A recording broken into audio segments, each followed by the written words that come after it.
देखिए question number 13 में process account कैसे बन रहा है उसके बारे में क्वेरी है। तो लिखा है कि ओपनिंग स्टॉक है 4000 यूनिट। तो आप पॉइंट नंबर 1 में दे रखा है 4000 यूनिट और उन सब की कॉस्ट का टोटल कर लें। मटेरियल, लेबर एंड ओवरहेड 3000, 2000 और 1000, 6000 की कॉस्ट आ गई। उसके बाद नीचे पॉइंट नंबर 7 में लिखा है कि आपने मटेरियल और लगाया है 80,000 रुपए का, लेबर लगाई है 40,000 रुपए की और ओवरहेड लगाए हैं 20,000 रुपए के। इसके अलावा क्वेश्चन में पॉइंट नंबर 4 में लिखा है नॉर्मल लॉस 5% इनपुट का है। तो वो आपने ऊपर स्टेटमेंट में कैलकुलेट किया था, वो 1300 आपके वहां से आए हैं और उसकी कॉस्ट भी 2 रुपए के हिसाब से आपको दे रखी है पॉइंट नंबर 4 में। तो वो आपका 2600 आपका आ गया। और बाकी वैल्यूशन आपने किए हैं। देखिए ये अब नॉर्मल गेन का वैल्यूशन आपने किया था 1494, पर यहाँ क्योंकि मैंने कहा था कि 3-4 रुपए का एडजस्टमेंट करना पड़ सकता है, तो 1494 की जगह आपने कितना लिखा 1491, मैंने लिख दिया एडजस्टमेंट 3 रुपए का मैंने किया है। इसके अलावा क्लोजिंग WIP मैंने यहाँ से लिया है 20376, ये 20376 आ गया। 8000 यूनिट थी, ये स्टेप नंबर 1 से लिया है। और फिनिश गुड का वैल्यूशन आपने यहाँ किया है, ये रहा 124515, वो 124515 आपने यहाँ से लिया है। तो इस तरीके से ये सारी प्रोसेस में सारी चीजें आपकी आ सकती हैं। इसमें पॉइंट नंबर 2 में दे रखा है यूनिट इंट्रोड्यूस 30,000, तो वो 30,000 आपको यहाँ दिया गया डायरेक्ट मटेरियल के साथ। और पॉइंट नंबर 3 में लिखा है फिनिश गुड प्रोड्यूस 25,000 यूनिट है, तो वो 25,000 यूनिट यहाँ से आया है। अब नॉर्मल गेन 300 यूनिट आपको दे रखा है, वो यहाँ से आया है। और वैसे स्टेप नंबर 1 में भी मैंने इसको दिखा रखा होगा। चलिए इलस्ट्रेशन नंबर 8, क्वेश्चन नंबर 18 देख रहे हैं हमारी वर्कशीट का। ये फीफो के बेसिस पर अपन क्वेश्चन करने वाले हैं। और सबसे पहली स्टेप आपकी होती है स्टेटमेंट ऑफ इक्विवेलेंट प्रोडक्शन। सबसे पहले अपन को इक्विवेलेंट प्रोडक्शन निकालना है, ध्यान देना। ये फीफो मेथड से अपन क्वेश्चन कर रहे हैं। लिखा from the following detail find out the statement of equivalent production following FIFO method. Question में कह दिया है, फिर तो हमारे पास ऑप्शन ही नहीं, फीफो से ही करना पड़ेगा। स्टेटमेंट ऑफ कॉस्ट भी बनाना है, value of closing WIP, prepare process, वो तो सब कुछ ही करने को दिक्कत नहीं। यहाँ आपका इनपुट होता है, ये पर्टिकुलर है, ये आउटपुट है, यहाँ आपके मटेरियल, लेबर एंड ओवरहेड, और ये उनका level of completion and equivalent units. LOC यानी लेवल ऑफ कंप्लीशन, EU का मतलब इक्विवेलेंट यूनिट्स। क्वेश्चन में आपको कहता है कि ओपनिंग WIP हमेशा दे रखा होता है, ओपनिंग स्टॉक आपको दे रखा है, WIP के लिए स्टेटमेंट है बेसिकली। तो ओपनिंग स्टॉक आपको दे रखा है 2000 यूनिट, वो 2000 यूनिट अपन ने लिखी। और इसमें कंप्लीशन लेवल आपको दे रखे हैं।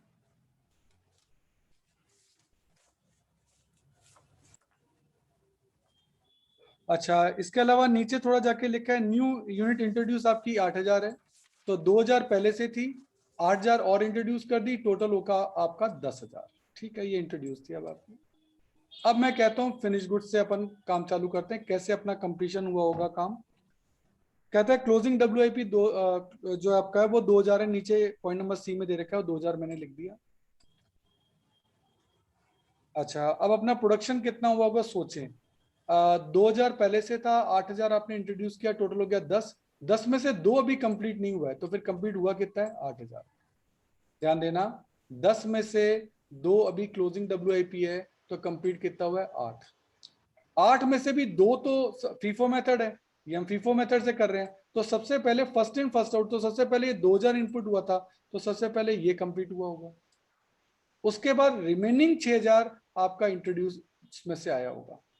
क्योंकि फीफो मेथड में इस बात का ध्यान रखना पड़ता है कि पहले कौन सा काम कंप्लीट होगा, कि सर जो पहले ओपनिंग स्टॉक आया है, जो आधा बना हुआ है, पहले तो वो कंप्लीट होगा ना, उसके बाद नए वाले माल का नंबर आएगा। इसलिए फीफो में ये बात हमेशा ध्यान रखनी है, सबसे पहले ओपनिंग स्टॉक प्रोसेस्ड होगा, वो कंप्लीट होगा, उसके बाद आप नई यूनिट्स पे काम चालू करोगे। तो ये अजम्पशन अपन को अच्छे से ध्यान रखना है।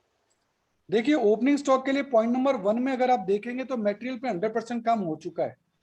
जब मटेरियल पे 100% काम हो चुका है तो मटेरियल पे अब तो और कोई काम हो ही नहीं सकता। लेबर पे 60% काम हो चुका है, तब उस पर 40% काम ही बाकी है। और ओवरहेड पे 60% काम हो चुका है, तो अब उस पर भी 40% काम बाकी है। तो ये परसेंटेज अपन को तय करनी पड़ेगी कि रिमेनिंग काम ही तो होगा, जो हो चुका है वो दोबारा थोड़ा ना करोगे, जो रिमेनिंग काम है वही तो करोगे। और जो चीज इंट्रोड्यूस की गई है वो तो लगी इस साल है, उस पर तो सारा काम होगा ही इस साल, तो उस पर मटीरियल, लेबर एंड ओवरहेड तीनों ही 100% लिए जाएंगे, उस पर तीनों ही 100% लिए जाएंगे। ओपनिंग स्टॉक पे हमेशा रिमेनिंग वर्क लिया जाता है कि जो हो चुका है उसके बाद का जो वर्क है वो अपन इस साल कंप्लीट करेंगे।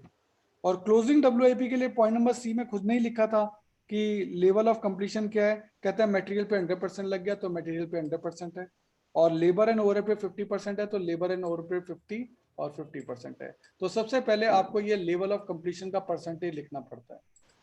8000 आपकी जो है कंप्लीटेड यूनिट्स हैं, क्योंकि टोटल 10,000 इनपुट की गई थी, 10,000 में से 2,000 तो कंप्लीट ही नहीं हुई, तो कंप्लीट हुई है 8। 8 में से भी पहले तो 2,000 जो है वो ये वाली कंप्लीट हुई होंगी, तो फिर इंट्रोड्यूस में से तो फिर केवल 6,000 का जो है उतना ही मटेरियल आपका यूज हुआ होगा ना।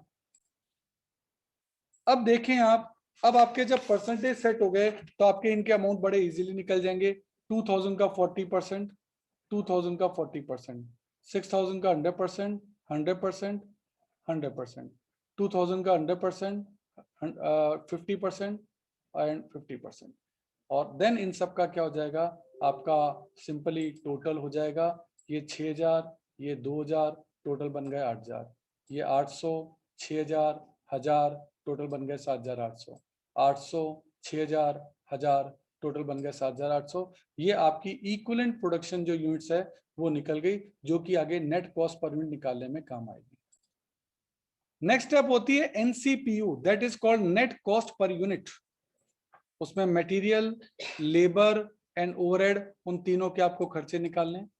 तो मटेरियल, लेबर एंड ओवरहेड पे कितने खर्चे लगे, उसके लिए आपको क्वेश्चन में देखना पड़ेगा, पॉइंट नंबर बी देखना पड़ेगा। उसमें लिखा है मटेरियल पे आपका लगा 1,00,000 रुपया लग गया, लेबर पे आपका 78,000 लग गया, और ओवरहेड पे आपका 39,000 जो है वो आपका लग गया। और ओवरहेड पे आपका जो खर्चा लगा है वो लगा 39,000। ये तीन खर्चे आपको दे रखे हैं। वैसे मटेरियल में स्क्रैप की सेविंग आपको हो सकती है, पर इस क्वेश्चन में स्क्रैप की सेविंग हुई नहीं, कोई स्क्रैप से कोई रिकवरी हुई नहीं, इसलिए मैंने केवल माइनस स्क्रैप लिख दिया, जिससे आपको याद रहे कि होता तो है। अब जो खर्चे आपके लगे उनको आप इक्विवेलेंट यूनिट्स जो आपने यहाँ कैलकुलेट की है 8, 7,800 और 7,800 से डिवाइड कर दो। 8, 7,800 और 7,800 से आपने डिवाइड किया। इससे पर यूनिट की कॉस्टिंग मटेरियल की 12.5 रुपए लग रही है, लेबर की पर यूनिट 10 रुपए लग रही है, और ओवरहेड की पर यूनिट 5 रुपए लग रही है। अगर कोई यूनिट कंप्लीट बनेगी तो उसके टोटल कॉस्ट जो रहेगी वो 27.5 रहेगी। तो अब ये सब करने के बाद आप कैलकुलेशन ऑफ कॉस्ट डिफरेंट चीजों की कर सकते हो, जैसे ओपनिंग स्टॉक का वैल्यू क्या होगा, फिनिश गुड्स का वैल्यू क्या होगा, क्लोजिंग डब्ल्यूआईपी का वैल्यू क्या होगा, ऐसे ही अब नॉर्मल लॉस और अब नॉर्मल गेन, उन सब के वैल्यू अब आप यहाँ इजीली निकाल सकते हो। खैर इस क्वेश्चन में अब नॉर्मल गेन या अब नॉर्मल लॉस है नहीं, तो कोई दिक्कत नहीं है। तो देखिए सबसे पहले ओपनिंग स्टॉक के वैल्यू में मैं आपको बताऊं, पॉइंट नंबर 1 में लिखा था कि मटेरियल पे 7,500 रुपए लग चुके हैं, लेबर पे 3,000 रुपए लग चुके हैं, और 1,000 रुपए ओवरहेड पे भी लग चुके हैं। कुल मिलाकर आपका 11,500 का खर्चा जो है वो आपका लग चुका है। अब रिमेनिंग खर्चा लगेगा, रिमेनिंग खर्चा किस पे लगेगा, तो उसके लिए आप स्टेटमेंट नंबर 1 देखेंगे कि आपको मटेरियल का तो इस साल कोई खर्चा लगेगा ही नहीं, लेबर पे रिमेनिंग खर्चा लगेगा, ओवरहेड पे रिमेनिंग खर्चा लगेगा। ये मैं आपको दिखाता हूँ, यहाँ देखिए, ये देखिए, अगर आप देखेंगे तो यहाँ ओपनिंग स्टॉक पे मटेरियल का कोई खर्चा नहीं लग रहा, और इस पे 800 लग रहा है, इस पे 800 यूनिट लग रहा है। यूनिट्स हमेशा जो ये लेनी है ना, यहाँ से लेनी है, इसीलिए तो वर्किंग नोट नंबर 1 पहले ये बनाते हैं कि यूनिट्स आपको यहाँ से लगातार मिलती रहेंगी, आपको कोई दिक्कत नहीं आएगा। तो 800 यूनिट आपकी लगनी है, और पर यूनिट का खर्चा कितना होगा वो आपने यहाँ निकाल ही लिया है कि ये देखो, लेबर पे आपका 10 रुपए लगना है, ओवरहेड पे 5 रुपए लगना है, तो 10 रुपए और 5 रुपए, तो कुल मिलाकर लेबर पे इतना खर्चा लग गया, ओवरहेड पे इतना लग गया, 11,500 पहले ही लग चुका था। तो ओपनिंग स्टॉक का वैल्यू अब आपका टोटल हो गया कितना, 12,000। अब हम नेक्स्ट वैल्यूएशन ले रहे हैं फिनिश्ड गुड्स का। फिनिश्ड गुड्स की हमारी कितनी यूनिट बनी है, तो आप ऊपर स्टेटमेंट में अगर आप देखेंगे तो फिनिश गुड की आप देखो ये 6,000 यूनिट्स है, इक्विवेलेंट यूनिट 6,000 ही है वो तो, और वो पूरी बनी है, 6,000 पूरी बनी है, और पूरी यूनिट की कॉस्ट आपने यहाँ टोटल कर रखी है 27.5 है। तो 6,000 यूनिट पर 27.5 का खर्चा लगा, तो कुल मिलाकर फिनिश गुड हो गई आपकी 1,65,000 की। अब ध्यान देना, ये तो इंट्रोड्यूस वाली है और ये ओपनिंग वाली है, कंप्लीट तो दोनों ही हुई हैं। ये 12,000 भी इस साल कंप्लीट हो गई, जो ओपनिंग की आधी बनी हुई थी वो भी कंप्लीट हुई, और जो इस साल इंट्रोड्यूस हुई थी वो भी कंप्लीट हुई। कुल मिलाकर आपका फिनिश गुड का वैल्यूएशन होगा 1,88,500 500। देखिए एक दो चीजें आप और ध्यान रखिए, ओपनिंग स्टॉक आपका 2000 यूनिट था, फिनिश गुड्स आपके जो इस साल के इंट्रोड्यूस थे, जो इंट्रोड्यूस में से बना वो 6000 था। कुल मिलाकर आपकी 8000 यूनिट्स जो है प्रोड्यूस हुई है। उस 8000 की कॉस्ट ये है भाई, ये तो है 2000 यूनिट की कॉस्ट, ये है 6000 यूनिट की कॉस्ट, तो ये जो है ये कितने की आएगी, ये 8000 यूनिट की कॉस्ट आएगी। ये बात आपको ध्यान रखनी है।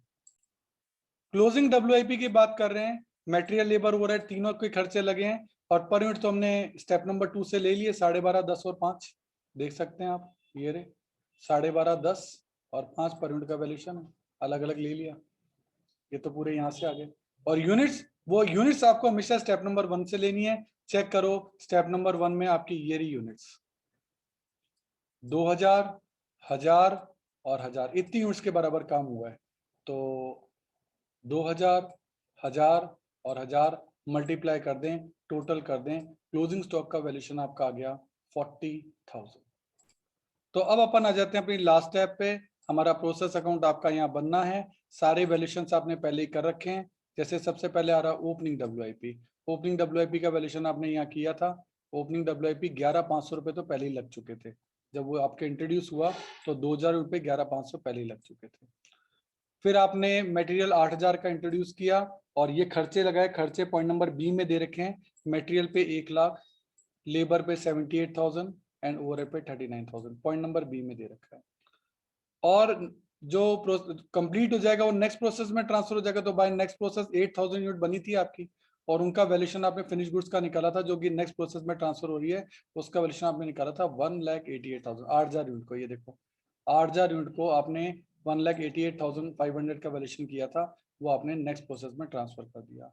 और एक आपका क्लोजिंग डब्ल्यूआईपी, ये क्लोजिंग डब्ल्यूआईपी की यूनिट है, 40,000 रुपए का वैल्यूएशन हुआ था, और ये 2000 यूनिट थी और 40,000 रुपए का वैल्यूएशन हुआ था। यहाँ क्योंकि बहुत ही एब्सोल्यूट फिगर थे, अपन ने देखा नेट कॉस्ट आपकी एकदम एब्सोल्यूट फिगर दे रखे थे, ये देखो 12.5, 10 और 5, तो इतने एग्जैक्ट होने के कारण कहीं रुपयों में डिफरेंस ही नहीं आया। इसलिए चेक करो इस क्वेश्चन में आपको 1 रुपए का भी एडजस्टमेंट नहीं करना पड़ा, दोनों साइडें अपने आप ही इक्वल आ गई, कोई डिफरेंस आपका रहा ही नहीं, तो नो एडजस्टमेंट, क्योंकि कैलकुलेशन इतनी एक्यूरेटली हुई है कि आपको कोई करना ही नहीं पड़ा। तो कुल मिलाकर देखो फीफो मेथड में क्या होता है, ब्रेकअप होता है। आपको ये बात याद रखने की जरूरत है फीफो के अंदर कि जो ओपनिंग डब्ल्यूआईपी है ना, वो ओपनिंग डब्ल्यूआईपी को अपन को सबसे पहले यहाँ कंप्लीट करना है, सबसे पहले आपको ओपनिंग डब्ल्यूआईपी को कंप्लीट करना है, और उस पर जो काम लेना है आपको, वो लेना है रिमेनिंग काम। यहाँ आपको कौन सा काम लेना है, रिमेनिंग, क्योंकि जो पहले हो चुका वो थोड़ा दोबारा कर दोगे, पहले रिमेनिंग काम इस पे होगा, पहले गुड्स ये कंप्लीट होंगी, उसके बाद रिमेनिंग गुड्स जो इंट्रोड्यूस हुई है ना वो कंप्लीट होगी। ये बात अपन को ध्यान रखनी है, पहली बात। दूसरी बात, जब यहाँ कॉस्ट लेते हैं तो कॉस्ट जो लेते हैं वो सिर्फ करंट ईयर की लेते हैं, ओपनिंग कॉस्ट यहाँ बिल्कुल नहीं ली जाती, जबकि अपन ने वेटेड एवरेज कॉस्ट में पढ़ा था कि यहाँ आपको ओपनिंग कॉस्ट भी लेनी है, इस साल की कॉस्ट भी लेनी है, फिर उसका एवरेज निकलेगा इस तरीके से। तो ये दो डिफरेंस अगर आपने ध्यान रख लिया ना, तो आपको फीफो मेथड में कोई दिक्कत नहीं आएगी।